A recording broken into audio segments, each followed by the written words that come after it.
अच्छा, इस वीडियो में मैं कोशिश करता हूँ इन्वेस्टिफाई ये जो ऐप है इसे एक्सप्लेन करूँ। नॉर्मली हम लोग स्टॉक में यूज़ करते हैं तो एक एक करके इसके ऑप्शन को डिस्कस करते हैं।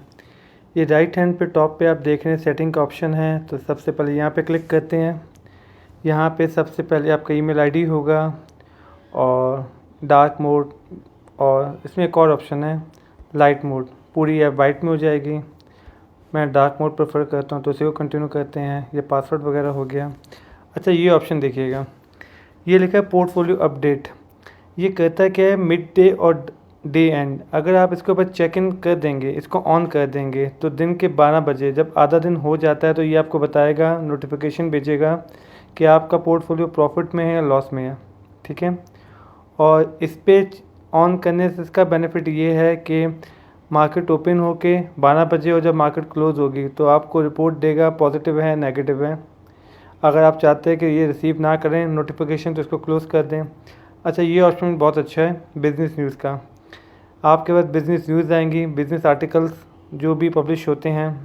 आपको दिन में 1 दफ़ा चाहिए, दिन में 3 दफ़ा चाहिए, हर 1 घंटे के बाद नोटिफिकेशन चाहिए, ये सारी डिटेल्स आपको यहाँ पे मिल जाएगी।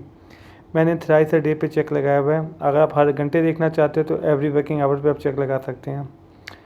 और ये इसकी कॉन्टैक्ट डिटेल्स हो गई। चलें मेन ऑप्शंस पे आते हैं, बैक पे जाते हैं। सबसे पहला ऑप्शन है होम। होम को डिस्कस कर लेते हैं। टॉप पे देखें, यहाँ पे मेंशन किया हुआ है क्लोज़। देखें मार्केट इस वक्त क्लोज़ है और वर्किंग आवर्स में इसको ओपन दिखाता है। ये राइट हैंड पे डेट दी हुई है 4 अगस्त 5:30 PM। अच्छा, इसकी सबसे अच्छी बात ये है, आप USA चले जाएँ, यूरोप चले जाएँ, ये जो टाइम यहाँ पे दिखा रहा है ये पाकिस्तानी टाइम के हिसाब से दिखाता है, क्योंकि पाकिस्तान की स्टॉक मार्केट है तो हमेशा यहाँ पे पाकिस्तान का टाइम शो हो रहा होता है।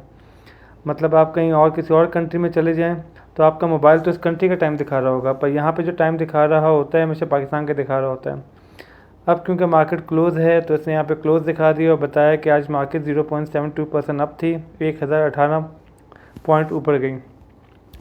अब ये देखें, ये सारी वो बिज़नेस न्यूज़ के आर्टिकल्स, आई मीन न्यूज़पेपर्स और ब्लॉग्स, इन सब पे मैंने ऑल न्यूज़ पे क्लिक किया हुआ है। अगर आप डॉन पे क्लिक करेंगे तो आपके सामने आर्टिकल सिर्फ डॉन के आएंगे, ट्रिब्यून पे, रिकॉर्डर पे, जिस पे भी आप करना चाहें। मैंने ऑल पे क्लिक किया हुआ है तो बिज़नेस रिलेटेड जितने आर्टिकल्स हैं वो सब आपको यहाँ पे दिख जाया करेंगे और आप इन्हें रीड कर सकते हैं इस ऐप के अंदर। ये था इसका होम का ऑप्शन। सेकेंड ऑप्शन पे जाते हैं मार्केट पे। Save money on every trade and keep more of what you make. Exness, born to trade. अच्छा, मेरे पास क्योंकि फ्री वर्जन है इसलिए ऐड आ रहा था। अगर आप इसका पेड वर्जन ले लेंगे, जैसे सेटिंग में लिखा हुआ था, दिखाता हूँ आपको दोबारा से कि मेरे पास क्योंकि फ्री वर्जन था तो ऐड था। पेड वर्जन ले लेंगे तो रिमूव ऑल एड्स पे ऊपर सब्सक्रिप्शन करने पे तो ऐड आना बंद हो जाएंगे। लेकिन इसमें ज़्यादा ऐड आते नहीं हैं, बहुत कम ऐड आते हैं, तो मेरा नहीं ख्याल कि आपको पेड वर्जन लेने की ज़रूरत पड़ेगी। अच्छा, हमने सेकंड क्लिक कर दिया था मार्केट के ऊपर। अच्छा, ये बड़ा मज़े का ऑप्शन है। इसके अंदर देखें तमाम इंडेक्स दिए हुए, KSE 100 दिया हुआ है, KSE all, KSE 30, KMI 30, KMI all. ठीक है, इस तरह मेज़ान का इंडेक्स दिया हुआ है, सारे इंडेक्सेस दिए हुए हैं। अब मैं एंट्री करता हूँ KSE 100 के अंदर, क्योंकि नॉर्मली जब हम मार्केट को फॉलो कर रहे होते हैं तो हम KSE 100 को फॉलो कर रहे होते हैं। मैंने इसके अंदर क्लिक कर दिया। अब देखिए यहाँ पे बहुत ज़बरदस्त ऑप्शन कैसे आ रहे हैं। सबसे पहले हम देखते हैं इस लाइव के ऑप्शन को। देखें लेफ्ट हैंड पे 1 डे लिखा हुआ है। अब आप इसके ऊपर थंब लगाएंगे तो ये आपको बताएगा 1:39 PM पे इंडेक्स की वैल्यू ये थी। आप कंटिन्यू इसको मूव कर सकते हैं जिस टाइम पे आप देखना चाहें, क्योंकि ये आपको आज के दिन का दिखा रहा है। ये देखें, ये 11:50 हो गया, ये 1:03 हो गया। तो पूरे दिन का अगर आप एनालिसिस करना चाहें कि किस टाइम पे इंडेक्स कहाँ पे गया था तो आप डे पे क्लिक करें और थंब के थ्रू आप देख लें। अगर आप कल परसों 2-3 दिन का देखना चाहते हैं तो पहले इसको 1 मंथ पे करें, 1 मंथ का इंडेक्स आ जाएगा। तो इसमें आप डेट वाइज देखेंगे। देखें, ये 29 जुलाई, ये 28 जुलाई, ये 25 जुलाई। इस तरह आप 6 मंथ, 1 ईयर कर सकते हैं। जितना 5 ईयर तक का इसने ऑप्शन दिया हुआ है कि 5 साल तक आप इंडेक्स देख सकते हैं। अब ये देखें, ये डेट है 3 नवंबर 2021 की। तो मुझे पता चला 3 नवंबर 2021 को इंडेक्स था 47,000 पे और 6 मार्च 2024 को इंडेक्स था 65,000 पे, और आज 14 जुलाई है तो इंडेक्स है आपका 142 के ऊपर। ये 14 जुलाई 2025 है। अच्छा, मैंने ईयरली पे क्लिक किया हुआ है तो डे पे जाऊंगा तो इस पे आ जाएगा फिर आज का। अच्छा, नीचे देखिएगा, ये मैंने डे पे क्लिक कर दिया है तो ये वॉल्यूम दिखा रहा है कि आज 349.2 मिलियंस के वॉल्यूम लगे, ओपन इतने पे हुआ, क्लोज इतने पे हुआ। और ये रेंज थी, रेंज का मतलब ये आपको दिखाता है कि मिनिमम आज इंडेक्स लोवेस्ट इतना गया, मैक्सिमम इतना गया, ये आपको आज की रेंज दिखा रहा है। और ये 52 वीक्स लास्ट 1 ईयर की रेंज दिखा रहा है कि एक साल में पिछले लोवेस्ट इंडेक्स 76943 था और हाईएस्ट था 142323। आप नोट करें आज का हाई भी 142323 था। इसका मतलब है आज के साल में, पिछले एक साल में जो इंडेक्स का पीक था वो आज लगा है। वैसे आपको नॉलेज के लिए बता दूं, पाकिस्तान के 75 साल की हिस्ट्री में भी आज का पीक यही वैल्यू है। मतलब 75 साल में कभी इंडेक्स यहाँ पे नहीं पहुँचा जो आज पहुँचा था। तो आज का भी हाईएस्ट ये है और 75 साल का भी हाईएस्ट ये है। अच्छा, इसमें एक फ़र्क देख लें, आप इस पर 1 ईयर पे क्लिक करें, 3 ईयर पे क्लिक करें, ये जो नीचे वाली इंफॉर्मेशन है ना, ये सिर्फ आज की दिखा रहा है। तो बस ये बात याद रखिएगा। अब ये तो हो गया लाइव का ऑप्शन। अब मैं वापस से डे पे क्लिक करता हूँ और इसका सेकंड ऑप्शन है मोस्ट एक्टिव। बहुत अच्छा ऑप्शन है ये भी। इसमें ये बताता है कौन सा शेयर सबसे ज़्यादा एक्टिव था। इसकी सबसे बड़ी ब्यूटी ये है कि इसमें एक ऑप्शन मैं आपको दिखाता हूँ, बैक पे जाते हैं जी, जितने भी मोस्ट एक्टिव शेयर थे वो यहाँ पे मेंशन कर देगा। तीसरा है गेनर। गेनर मतलब किन शेयर्स ने सबसे ज़्यादा गेन किया। तो ये देखें, इसने ये गेनर का भी एक ऑप्शन दे दिया है, ठीक है।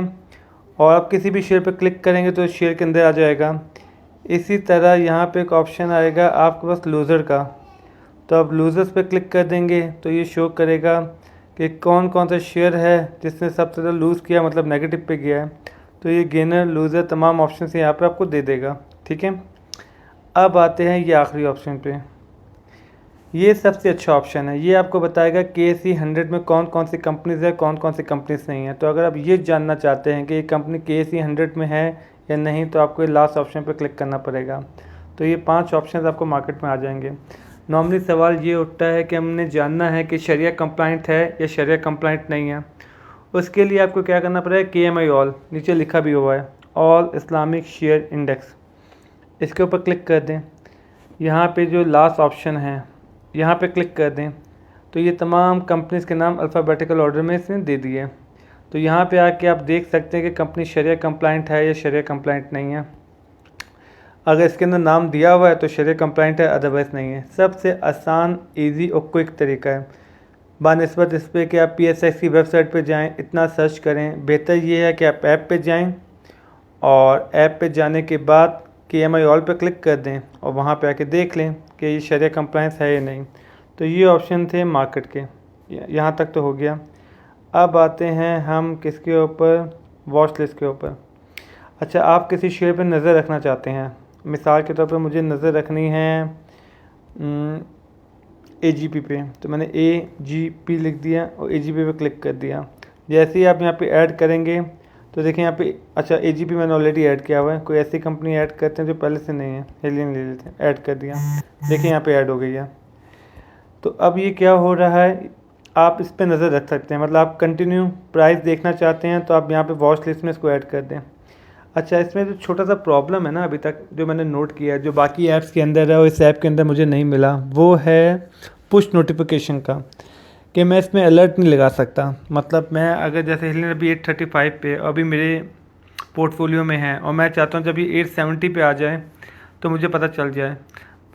बल्कि काम करते हैं, अगर पोर्टफोलियो में जब हम डिस्कस करेंगे तो ये डिस्कस कर लूँगा, क्योंकि अगर मैंने इसको ख़रीद लिया तो फिर मुझे इसे वॉच लिस्ट में डालने की नीड नहीं होगी, ऑलरेडी पोर्टफोलियो में आएगा। मैं एज्यूम करता हूँ मुझे हेलियन को परचेज़ करना है, लेकिन अभी तक मेरे पोर्टफोलियो में है नहीं और मैं वेट करूँ ये 800 पे आएगा तो मैं इसको ख़रीदूँगा। तो जो बाकी ऐप्स हैं, इन्वेस्टिफाई है, ट्रेडिंग व्यू है, उसमें अलर्ट का ऑप्शन है। मतलब वहाँ पे मैं एक नोटिफिकेशन लगा देता हूँ कि जब ये 800 का हो तो मुझे एक नोटिफिकेशन आ जाए। ये ऑप्शन इसके अंदर अभी तक मिसिंग है। जो इंटरनेशनल ऐप्स है उसके अंदर ये ऑप्शन है, पर इस ऐप के अंदर ये ऑप्शन मिसिंग है, पुश नोटिफिकेशन नहीं है। मतलब मैं यहाँ पे अलर्ट नहीं लगा सकता। चलें, अब एक काम करते हैं, मैंने वॉच लिस्ट में इस कंपनी को डाल दिया। अब किसी कंपनी के अंदर जाते हैं और देखते हैं कि हम उसको स्टडी कैसे कर सकते हैं। अब ATL ऑलरेडी वॉच लिस्ट के अंदर है, मैंने इसे क्लिक किया, मैं कंपनी के अंदर आ गया। अब ये देखें, सबसे पहले लाइव को डिस्कस करते हैं। वो कह रहा है अभी इसकी प्राइस 663.24 है। आज नेगेटिव था, 5 रुपये इसकी वैल्यू कम हुई, परसेंटेज में 0.76 था। अच्छा, जैसे हम इंडेक्स में देख रहे थे per day, per month, 6 month, 1 year, इस तरह आप एटीएल की प्राइस देख सकते हैं डेली बेस पे, मंथली बेस पे, 6 मंथ, ईयर, 5 ईयर, पूरा चार्ट आप यहीं पे देख सकते हैं। वापस से डे पे आ जाता हूँ। यहाँ पे बता रहा 3,24,444 इसके वॉल्यूम से ओपन 672 पे हुआ, क्लोज 668 पे हुआ, तभी नेगेटिव था। और ये था इसकी डे रेंज। आज दिन में मिनिमम 660 तक गया है, मैक्सिमम 674.97 पे गया है। और ये इसकी 52 वीक की रेंज है। इस साल इसकी लोवेस्ट प्राइस 293 थी और मैक्सिमम प्राइस 775 थी। अच्छा, ये सर्किट ब्रेकर, जैसे हम पहले ये जान चुके हैं कि स्टॉक मार्केट में एक शेयर 10% नीचे जा सकता है, 10% ऊपर जा सकता है, फिर उस पर लॉक लग जाता है। तो सर्किट ब्रेकर बता रहा था कि अगर 10% नीचे जाता तो ये 601.49 पर जाता और मैक्सिमम ये 735.15 पे बताता। तो बेसिकली इसने आपको कॉन्फिडेंस एक समझिए रेंज दे दी है मिनिमम और मैक्सिमम की। तो लास्ट डे की प्राइस में से 10% नेगेटिव कर दें तो ये मिनिमम की रेंज बन जाती है, 10% पॉजिटिव कर दें तो ये मैक्सिमम की रेंज बन जाती है। तो ये सर्किट ब्रेकर का कंसेप्ट है। अच्छा, अब आपने इस कंपनी के फंडामेंटल देखने हैं तो आप फंडामेंटल्स पर क्लिक कर दें। अच्छा, फंडामेंटल्स में बहुत सारे रेशियो होते हैं, हर ऐप अपने हिसाब से फंडामेंटल देते हैं जो इनको इंपॉर्टेंट लगता है। इसने भी काफ़ी सारे रेशियोज दे दिए। पहली हेडिंग है अर्निंग की, तो इसने आपको अर्निंग EPS देना शुरू कर दिया है, PE रेशियो दे रहा है, प्रॉफिट मार्जिन के दे रहा है, रिटर्न ऑन इन्वेस्टमेंट दे रहा है, पे आउट रेशियोज दे रहा है, बुक वैल्यू बता रहा है, फाइनेंशियल हेल्थ, काफ़ी सारे रेशियोज इसने दिए हैं। हमारे यहाँ जो नॉर्मली लोग यूज़ कर रहे हैं उसके 90-95% हो ही जाते हैं। इसी तरह अगली हेडिंग है टेक्निकल्स की। अब ये थोड़ा सा सब्जेक्टिव मामला है। अब टेक्निकल में देखें इसने क्या किया हुआ है। इसने मूविंग एवरेज दी हुई है 5, 15, 30, 50, 100, 150 और इसने फिर आपको रेजिस्टेंस लेवल भी दिया हुआ है। टेक्निकल में इसने RSI, स्टॉक, MACD दिया हुआ है। अब हर बंदा टेक्निकल में डिफरेंट इंडिकेटर यूज़ करता है। ये सबसे कॉमन इंडिकेटर है जो लोग यूज़ करते हैं, तो इसने तमाम कॉमन इंडिकेटर्स दिए हुए हैं। अच्छा, रेजिस्टेंस और सपोर्ट का कंसेप्ट आपको ऑलरेडी मैं दूसरी वीडियो में समझा चुका हूँ, तो यहाँ पे अब डिस्कस करने की नीड नहीं कि सपोर्ट क्या होता है, रेजिस्टेंस क्या होता है, मूविंग एवरेजेस क्या होती है, यहाँ पे सेल क्यों दिखा रहा है, यहाँ पे बाय क्यों दिखा रहा है, ये सब कुछ हम ऑलरेडी डिस्कस कर चुके हैं, तो यहाँ पे दोबारा डिस्कस करने की नीड नहीं है। बस पॉइंट समझाना ये है कि यहाँ पे इसने आपको टेक्निकल्स भी दे दिए उस कंपनी के। ये आगे अनाउंसमेंट, PSX की जो ऑफिशियल वेबसाइट है अनाउंसमेंट्स की, उसकी सारी अनाउंसमेंट भी यहाँ पे शो कर देता है। तो अगर आप देखना चाहें ये कंपनी की प्रोफाइल, अगर आप कंपनी के बारे में जानना चाहें और फिर आप ये जानना चाहें कि इस सेक्टर में कौन कौन सी कंपनी है, इसके कंपेटिटर कौन है, तो ये नेक्स्ट हेडिंग में आ जाएगा। तो ये बता रहा है नेशनल रिफाइनरी और PRL इसके कंपेटिटर्स में आ जाते हैं। अच्छा, मज़े की बात ये है कि अब आपके माइंड में अगर सिनर्जी भी तो है रिफाइनरी सेक्टर के अंदर, तो ये कंपेटिटर की हेडिंग है, ये सेक्टर की हेडिंग नहीं है, क्योंकि हर रिफाइनरी की अलग अलग प्रोडक्ट्स होती है, अलग अलग कंपेटिटर होते हैं। तो ये आपको दिखाएगा कंपेटिटर, सेक्टर की कंपनीज और नहीं दिखा रहा। मोस्ट ऑफ द टाइम ऐसा होता है कंपेटिटर में 80-90% सेक्टर की कंपनीज आ ही जाती है। मिसाल के तौर पे मैं अगर आपको दिखाऊँ AGP क्योंकि फार्मास्यूटिकल में आती है, तो देखें इसके कंपेटिटर के अंदर ऑलमोस्ट सारी कंपनी, हेलियन के अलावा बहुत सारी फार्मास्यूटिकल की कंपनीज आ ही गई हैं। सेल आ गई है, मैक्टर आ गई है, ग्लेक्सोफ्लो, CPHL, एबर्ट, सारी कंपनीज आ गई हैं। तो इसका मतलब ये हुआ कि आप सारे फंडामेंटल, सारे टेक्निकल इसी एक ऐप के थ्रू देख सकते हैं। शेयर के अंदर जाने के बाद ये सारे ऑप्शन इसके अंदर अवेलेबल हैं। आखिरी ऑप्शन है स्टॉक्स का, स्टॉक्स पर क्लिक कर देते हैं।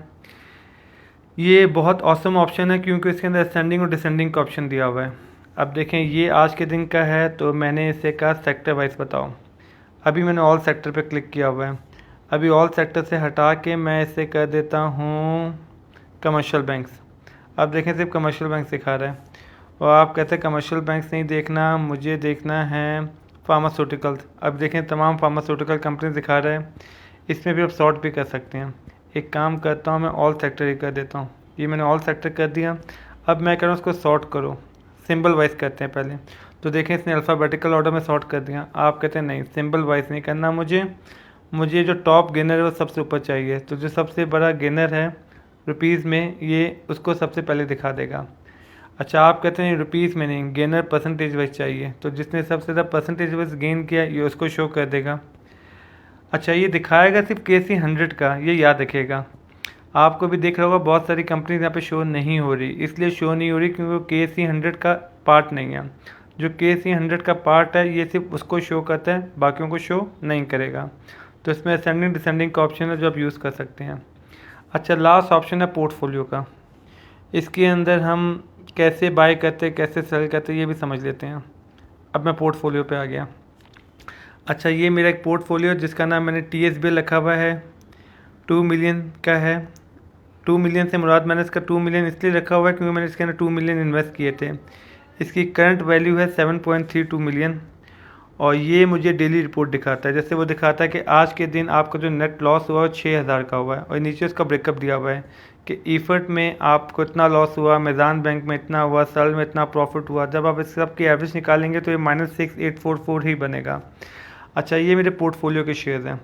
अब ये दिखा रहा है कि आपके पास ईफर्ट पड़ा हुआ है 4500 शेयर, आपकी एवरेज है 160 की और उसकी करंट प्राइस 205। ठीक है, अब क्योंकि मेरी एवरेज 160 की है तो वो ये दिखा रहा है 27% प्रॉफिट हो रहा है। अगर आप सारे के सारे शेयर अभी बेच दें तो 2,01,000 रुपये आपको प्रॉफिट हो जाएगा। इत्तेफाक से पोर्टफोलियो के सारे शेयर प्रॉफिट में ही हैं। मैदान बैंक जैसे मेरे पास 11,500 है, 115 के एवरेज से 362 पे चल रहा है, तो मुझे ऑलरेडी 213% प्रॉफिट दे रहा है। इससे सेल भी 55% प्रॉफिट दे रहा है। तो आपका पूरा पोर्टफोलियो यहाँ पे शो हो रहा है। अच्छा, अब सवाल है अगर मैं कोई शेयर ख़रीदूँ या बेचूँ तो उसकी एंट्री कैसे होगी। राइट हैंड पे आपको प्लस का बटन दिख रहा है, आप प्लस दबाएं और न्यू बाय करें। अब आपने जो भी शेयर ख़रीदा है, मिसाल के तौर पे मैंने ख़रीदा तो नहीं है लेकिन मैं आपको समझाने के लिए कह रहा हूँ। मैंने एक कंपनी ख़रीद रही है, यह ख़रीद लिया मैंने। वो पूछा कितने ख़रीदा, मैंने कहा 500 शेयर ख़रीदे और किस प्राइस पर ख़रीदे हैं, 1125 पे ख़रीदे, जो भी आपने एंट्री किया। अच्छा, यहाँ पे कमीशन पर शेयर का भी ऑप्शन होता है। अब हर किसी का डिफरेंट होता है, कोई 0.015 दे रहा है, कोई 0.02 दे रहा है। अगर आप प्रेफर कर रहे हैं तो यहाँ पे आप वो भी मेंशन कर सकते हैं। मिसाल के तौर पे मैंने इसको मेंशन कर दिया कि मैं कमीशन दे रहा हूँ 0.015, तो ये जो भी टोटल अमाउंट होगी उसके अंदर कमीशन भी ऐड कर देगा। और आपको पता है जो छोटा शेयर होता है 10 रुपये से, वो परसेंटेज वाइज नहीं चलता, वो पर शेयर 3 पैसा होता है। तो अगर आपने कोई छोटा शेयर लिया 10 रुपये से कम का तो आप यहाँ पे क्लिक करके 0.03 की भी एंट्री कर सकते हैं। नॉर्मली मैं ये प्रेफर नहीं करता कमीशन डालना, क्योंकि हमने कौन सा किसी का रिपोर्ट करना है कि ये हमारी एग्जैक्ट कॉस्ट है। अगर आप कंफर्टेबल है तो आप कमीशन की इंफॉर्मेशन डाल दें। अगर आप बचना चाहते हैं टेंशन से तो कमीशन की अमाउंट ना भी डालें, तब भी कोई फ़र्क नहीं पड़ता। चलिए, मैं फ़िलहाल कमीशन को मिटा देता हूँ, ये आपको समझाने के लिए एक दफ़ा डाल ही देता हूँ। 0.015% है टोटल अमाउंट का। मैंने 500 शेयर ख़रीदे। ये पूछा किस डेट को ख़रीदे, मैंने कहा अगस्त 4 को। डेट चेंज करने का ऑप्शन इसलिए माने आपने 25 जुलाई या 28 जुलाई को ख़रीदे थे और आप ऐप में इसकी एंट्री करना भूल गए थे, तो आप यहाँ पे जाके डेट चेंज कर सकते हैं और उसको बता सकते हैं मैंने किस डेट को ख़रीदा था। ठीक है, आज मैंने ख़रीदे 500, तो मैंने इसको कर दिया बाय। जैसे इसे बाय करूँगा ये मेरे पोर्टफोलियो का पार्ट बन जाएगा। इसी तरह अगर आपने सेल करना है तो आप इसी तरह सेल भी कर सकते हैं जैसे हमने बाय किया है। अब शायद इंटरनेट का थोड़ा प्रॉब्लम चल रहा है तो ये थोड़ा नेट मेरा स्लो हुआ है, तो इसलिए टाइम ले रहा है। अगर इंटरनेट ठीक हो तो ये इतना टाइम नहीं लेता। कनेक्ट कर लेते हैं इसके साथ VPN को। मैं VPN कनेक्ट कर लेता हूँ, हो सकता है थोड़ा बेहतर चले फिर, क्योंकि अक्सर ये इन्वेस्टिफाई पे वापस आ जाते हैं। हाँ देखिए, इंटरनेट का प्रॉब्लम था, इसकी एंट्री दोबारा से कर देता हूँ मैं। जी, ये एंट्री हो गई। अब ये देखें एंड में मेरे पास ये शेयर आ गया। ये कह रहा है आपके पास 500 शेयर हैं और आपने इतना प्रॉफिट कमा लिया। आज का टोटल प्रॉफिट भी है क्योंकि मैंने आज ही बाई किया है। अच्छा, पोर्टफोलियो की सबसे नेगेटिव बात ये है इसमें असेंडिंग डिसेंडिंग के ऑप्शन नहीं है। मतलब मैं अपने पोर्टफोलियो को असेंडिंग और डिसेंडिंग करके नहीं दे सकता, ना प्रॉफिट की बेस पे, ना सिंबल की बेस पे, किसी बेस पे नहीं। तो जो शेयर आपने पहले ख़रीदा वो पहले आएगा, जो शेयर आपने बाद में ख़रीदा वो बाद में आएगा। अब 2 मिनट के लिए माने मैं इसको डिलीट कर देता हूँ इस ट्रांजैक्शन को, कि ये ऐड आना शुरू हो गया क्योंकि मैंने VPN ऑन कर दिया है, तो ऐड का प्रॉब्लम शुरू हो जाएगा। VPN कर देते हैं बंद।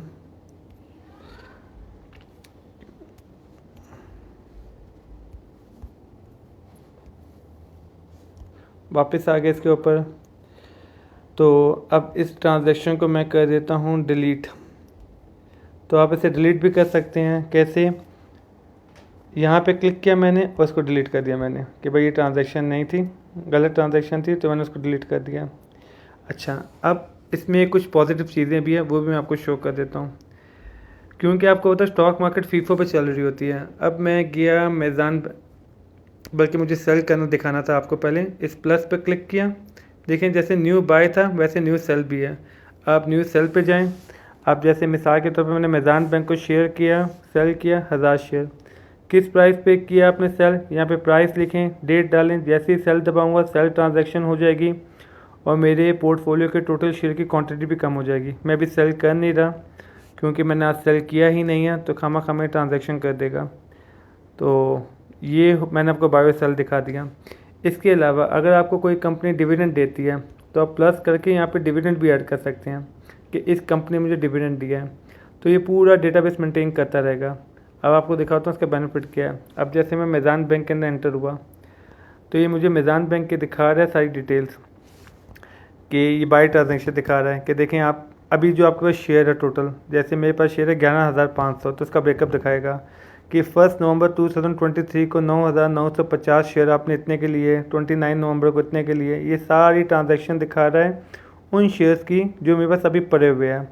और अगर मैं इसे क्लिक कर देता हूँ सेल के ऊपर, जैसे मैं मेज़ान में जाता हूँ और मेज़ान में कहता हूँ मुझे सेल ट्रांजैक्शन दिखाओ, या फिर मैं आपको गेल में दिखा देता हूँ। ये बाय ट्रांजैक्शन है। इसी तरह यहाँ पे सेल ट्रांजैक्शन का भी ऑप्शन है। वाफ़ी में दिखाता हूँ,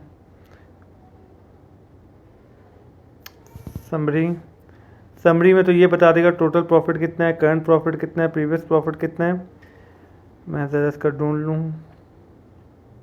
होल्डिंग्स, ये समरी हो गया, डन। और इसके अलावा चलें जब तक मुझे ऑप्शन दिखते हैं मैं आपको 2-4 ऑप्शन और दिखा दूं। अगर ये जो आप टोटल अमाउंट देख रहे हैं 7886, ये आपको टोटल पोर्टफोलियो की वर्थ दिखा रहा है कि अभी आपका पोर्टफोलियो 7.8 मिलियन का है। इस पर क्लिक कर देंगे तो ये पूरे पोर्टफोलियो की समरी दिखा देगा कि इतना प्रॉफिट आप कमा चुके हैं, हिस्ट्री में आप इतना प्रॉफिट कमा चुके हैं, सारी डिटेल दे देगा। इसी तरह आप किसी कंपनी में जाएंगे, उसकी हिस्ट्री का भी एक ऑप्शन है। मैं ज़रा देख लूँ हिस्ट्री का ऑप्शन, समरी जी, समरी पे क्लिक करेंगे तो ये बता देगा कि आपने पहले कितना प्रॉफिट कमाया है, टोटल कितना प्रॉफिट कमाया है। मैं कोई ऐसी कंपनी ले लेता हूँ जिसके अंदर मैंने, समरी पे आ जाते हैं। अच्छा, मुझे अपने दूसरे अकाउंट से लॉगिन करना पड़ेगा क्योंकि इस अकाउंट में मैं इतनी ट्रांजैक्शंस करता नहीं हूँ, तो इसलिए फिर वो मुझे ऑप्शन शो कर नहीं रहा। क्योंकि जब मैंने ये ऐप यूज़ करना शुरू की थी उसके बाद से मैंने आई थिंक इसमें सेलिंग नहीं की, इसलिए सेलिंग ट्रांजैक्शन दिखा नहीं रहा। क्योंकि ये अकाउंट जो मेरा है इसमें मैं ट्रांजैक्शन बहुत कम करता हूँ सेलिंग की। तो ये पोर्टफोलियो की डिटेल्स थी। तो इस ऐप के अंदर जितनी भी मोस्टली चीज़ें थी वो मैंने आपसे शेयर कर दी। अच्छा, इस ऐप का एक और नेगेटिव पॉइंट ये है कि आप इसके अंदर मल्टीपल पोर्टफोलियो नहीं बना सकते। मतलब एक मोबाइल में आप एक ही पोर्टफोलियो बना सकते हैं। अगर आपने सेकंड पोर्टफोलियो बनाना है तो आपको दूसरा आईडी बनाना पड़ेगा। मिसाल के तौर पे जैसे मैंने ये लॉग आउट कर दिया, ये मैंने लॉग आउट किया, यहाँ पे फिर मैं अपना सेकंड आईडी डालूँगा। जैसे ये मेरा सेकंड आईडी हो गया।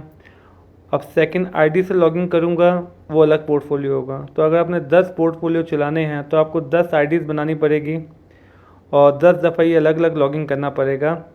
सरमाया में जैसे एक ऑप्शन होता है, investing.com में होता है कि आप एक ही ऐप में मल्टीपल पोर्टफोलियो बना सकते हैं, यहाँ पे वो वाला ऑप्शन नहीं है।